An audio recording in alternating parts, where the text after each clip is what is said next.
You're born perfect, a goddess, daughter of Cronus and Rhea, and congratulations, your father swallows you alive the second you take your first breath.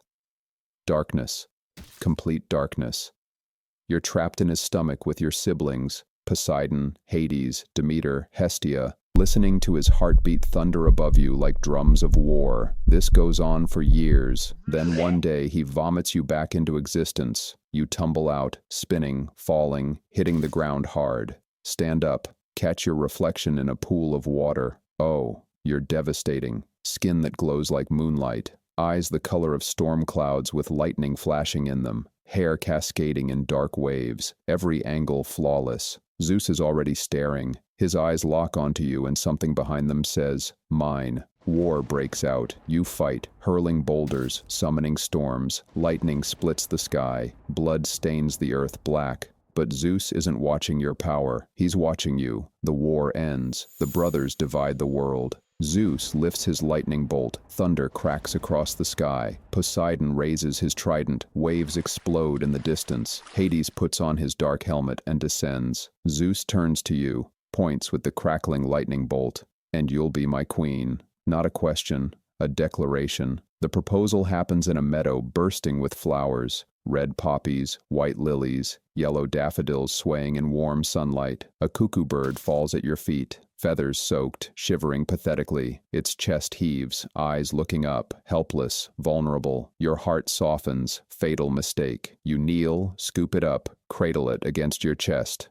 The bird explodes into Zeus, full size, pinning you into the flowers, his hands on your wrists. Every flower around you wilts instantly and dies. You don't get a choice. You get a wedding. Mount Olympus transforms into festival grounds. Gods materialize. Apollo with his golden lyre, Artemis with her silver bow, Aphrodite draped in silk. Mortals climb the mountain with carts of gifts, golden apples, honey wine, jewelry catching starlight.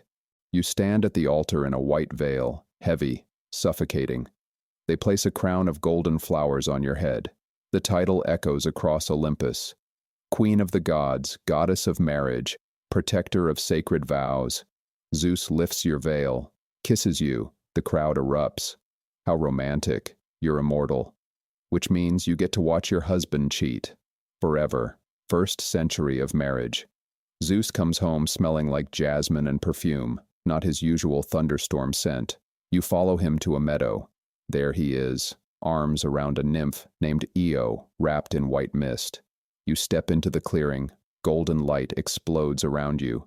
Zeus jumps back, guilty. Io stumbles backward into a tree.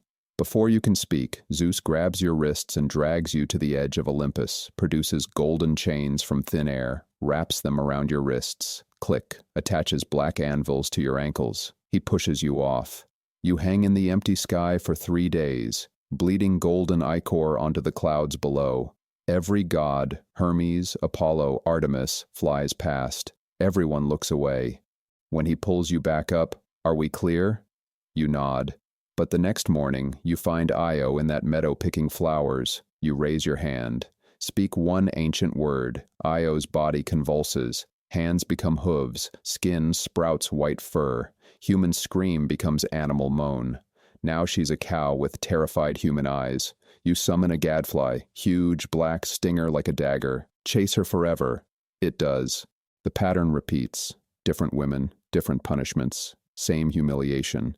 Semele burns to ash when you trick her into asking Zeus to reveal his true form. Callisto becomes a bear.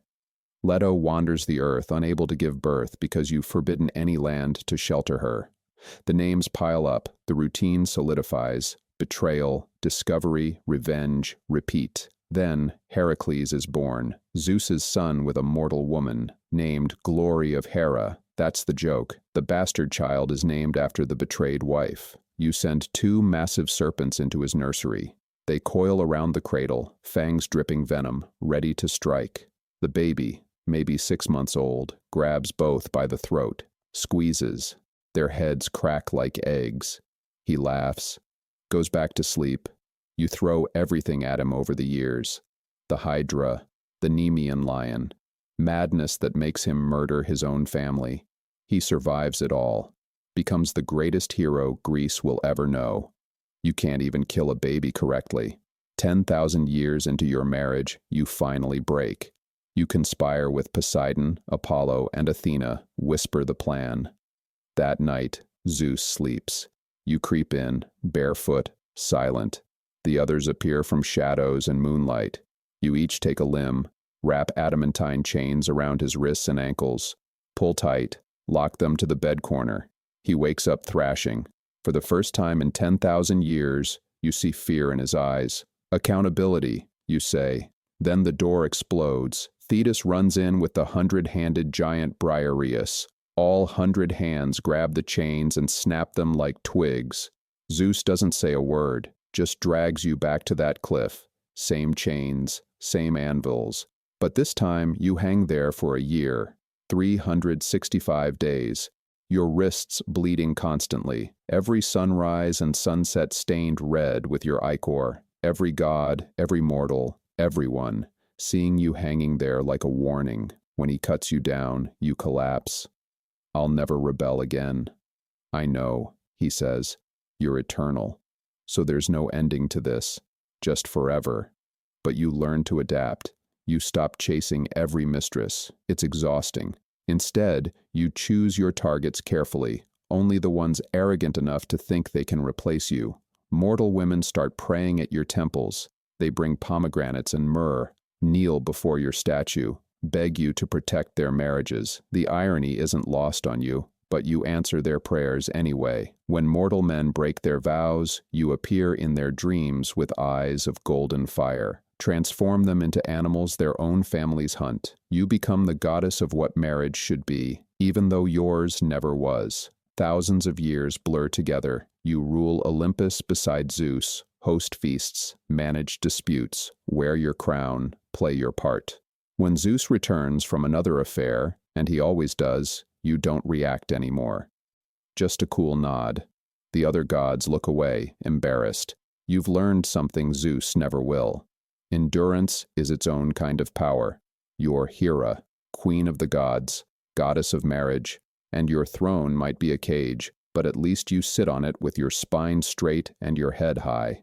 It's sucked to be Hera, born perfect, swallowed at birth, married by force, punished for his crimes, humiliated for eternity. You couldn't leave, couldn't divorce a king, couldn't even die. But here's what Zeus never understood. He could chain you to the sky. He could parade his betrayals in front of the world. He could make you the villain in every hero's story. He just couldn't break you. And that's the only victory an immortal ever gets. You are still sitting there. You always will be, unbroken.